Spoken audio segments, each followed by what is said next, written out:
Muito bem, meus irmãos, sejam muito bem-vindos a mais um momento de oração e de reflexão na palavra do Senhor. Você está com o pastor Sullivan, nós estamos conduzindo esse momento de celebração a Deus.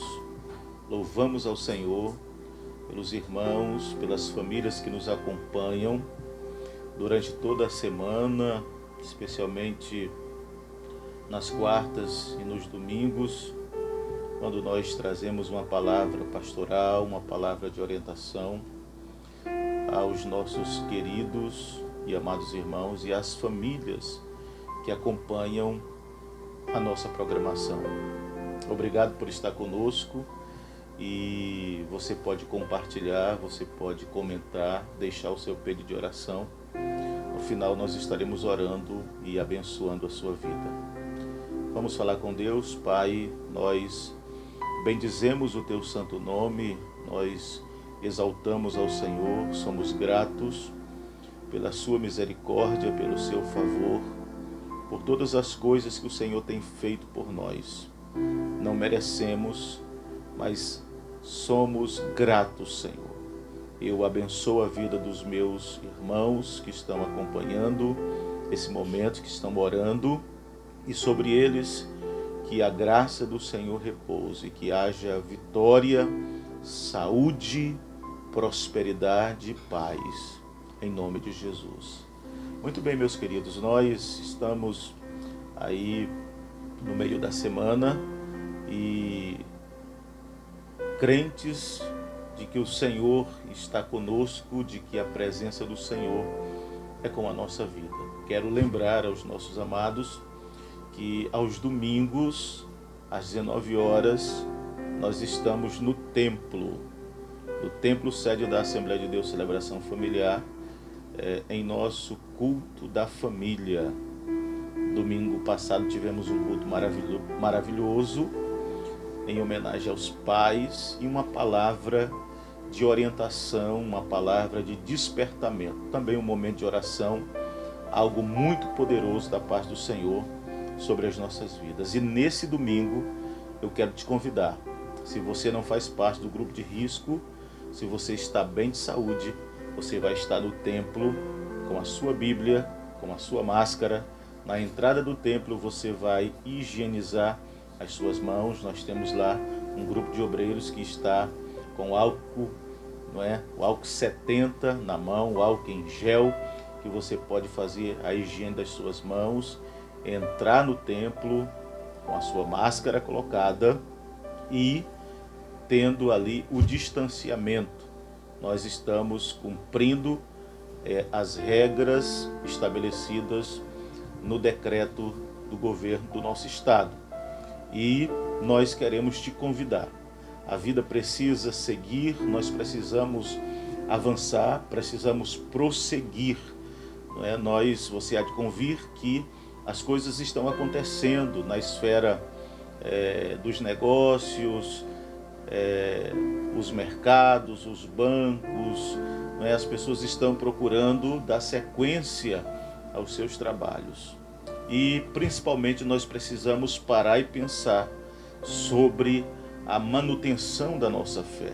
Nós precisamos manter a nossa fé aquecida, fundamentada na palavra do Senhor.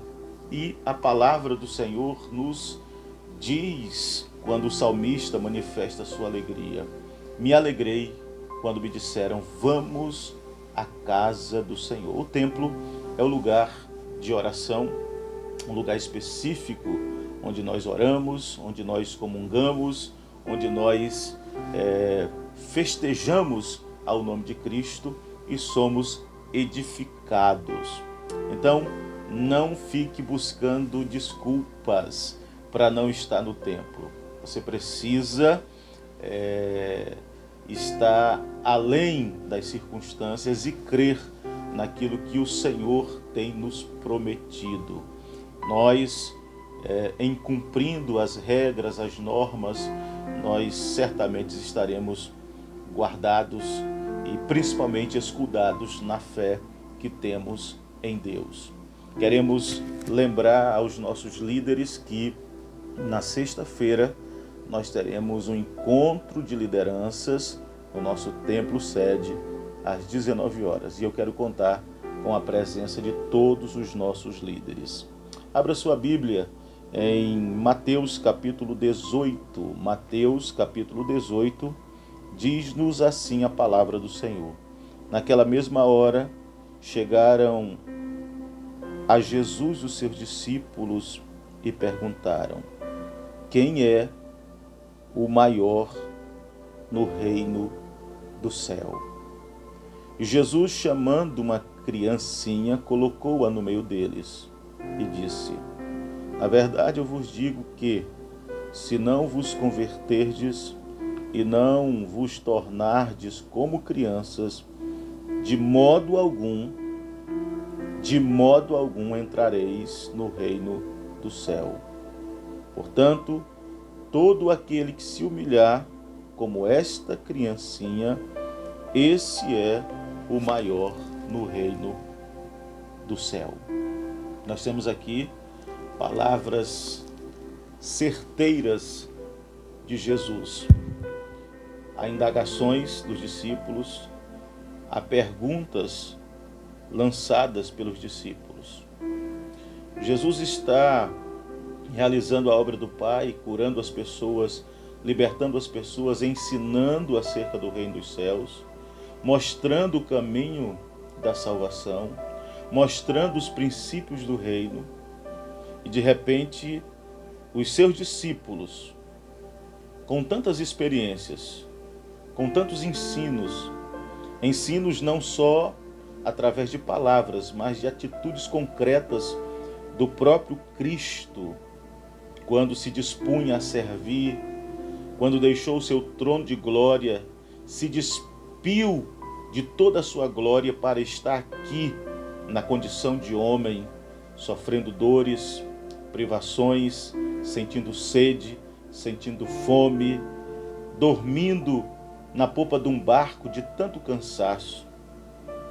Ele agora é surpreendido pelos discípulos com uma pergunta: quem é o maior no reino do céu? Os discípulos, embora estando tão perto de Jesus, em momentos de profunda comunhão com o Pai, o próprio Cristo se transfigurou diante deles, mostrando a sua glória. O Pai fala e diz: esse é meu Filho amado em quem me comprazo. Estes mesmos discípulos fazem uma pergunta tão mesquinha,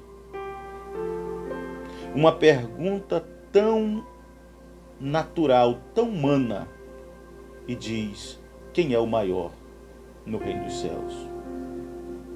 Aquilo que nós falamos e as nossas atitudes diz muito sobre aquilo que existe no nosso coração.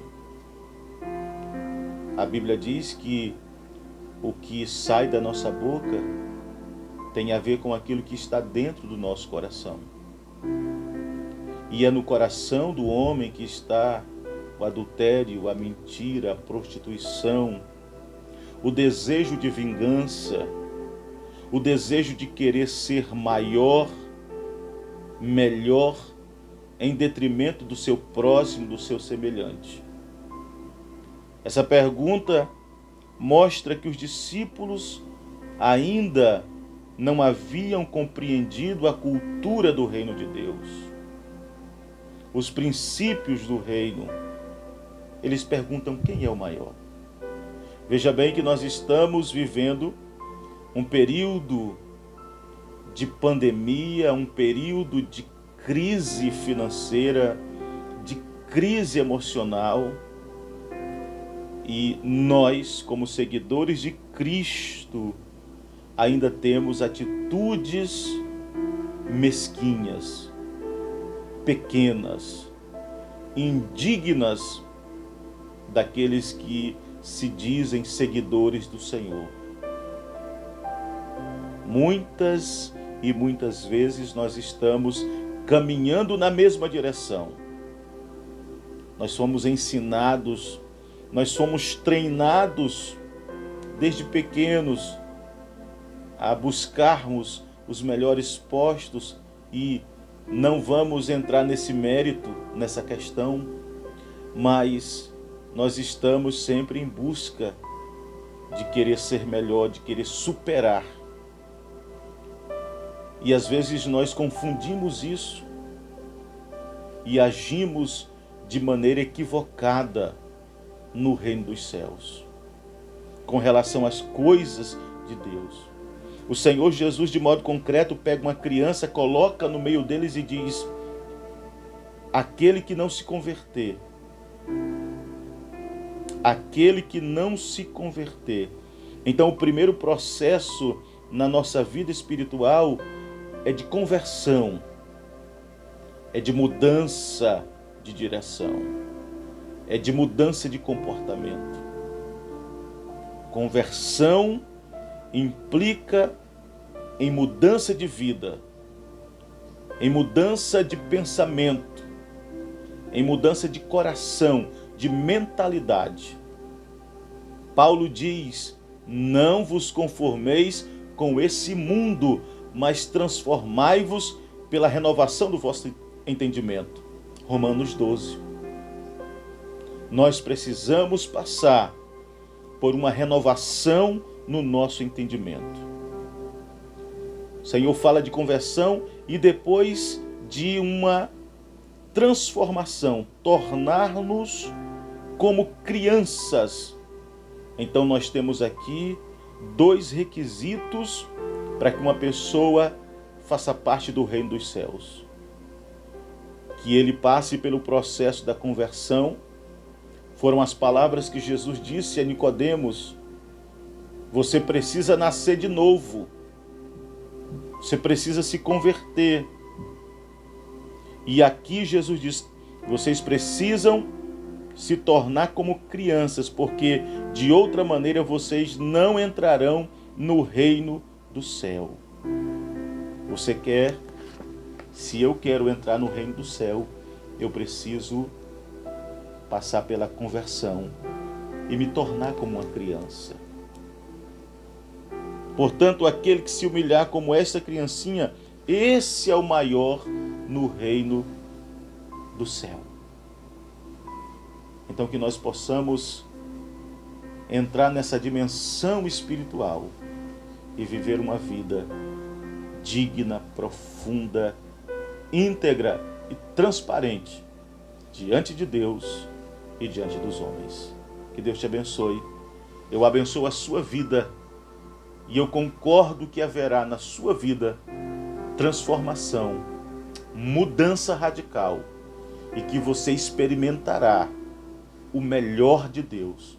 Se você está doente, seja curado, seja livre, em nome de Jesus. Deus te abençoe.